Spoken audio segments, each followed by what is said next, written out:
الياس ازاي صحتك يا ابني؟ والله العظيم بقالي سنتين من اول ما شفتك وانا بقول للمسؤولين في الاهلي وفي الزمالك اللي عايز بطولات ويحافظ على البطولات لازم تكون انت في فرقته. طبعا يا كابتن نعم وحياة امي انا مش عارف اقول لك ايه يعني.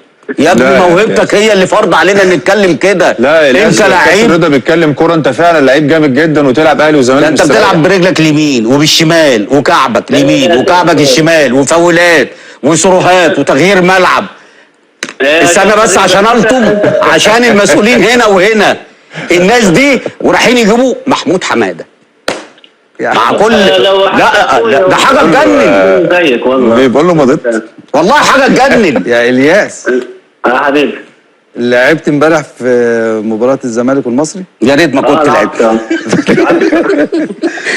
حد كلمك بعد المباراة؟ احنا على الهوا ولا ليه؟ لا ده بيني وبينك مش لا ده احنا بيننا وبين بعض. حد كلمك؟ احنا لسه قاعدين في الاستراحه. في فاصل دلوقتي. حد كلمك؟ كلمني اللي شعره طويل. مين؟ شعره طويل.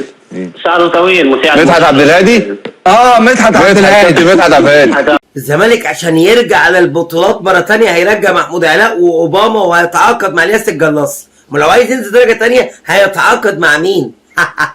7 لعيبه يعني عشان تبقى حلول لفرقه الكوره بس. يعني ايه؟ يعني زيزو مثلا هيتباع بكام؟ ب3 4 ماشي. واخد بالك؟ لا انا شايف ان هو عايز يمشي 5 لان انت طالما النجم المدلل نجم الشباك ما فرطش فيك اقل من 5. دي رقم 1. رقم 2 برضه دي مش هتساعد نادي الزمالك لانك انت عايز صفقات وعايز لعيبه تانية وفي فلوس مدربين وفي لعيبه. يعني 200 مليون جنيه ما يعملولكش هنا انتعاشه وتجيب 4 5 لعيبه كويسين؟ لا طب هقول لك على حاجه، مش انت عايز لعيب كويس؟ طبعا. رجع مصطفى فتحي هياخد كام؟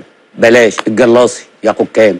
إبوكا ياخد كام؟ بيراميدز بيخلص مع الاتفاق السعودي. انا عايز اقول لك حاجه بس بمناسبه الجلاصي لان انت من المحبين والمعجبين بيه. نادي الزمالك عمل امبارح مباراه مع المصري محدش واخد باله منها.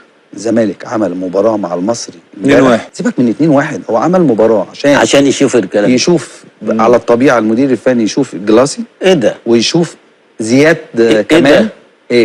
ايه ده يا عمي؟ هو انا اشوفه ايه من خلال ماتش ودي؟ هو المدير الفني عايز يابا يا عم سيبك من مدير الفني، انا مالي. ممكن يكونوا كلموه جوه النادي بعد الماتش يابا يا عم سيبك في المدير الفني يابا. الناس دي هجاصين جايين ياكلوا عيش. حوار ما بين 2 قاعدين بيضربوا حجرين قص وحجر سلوم في قهوه النهارده اسمها قهوه حمو في اسكندريه.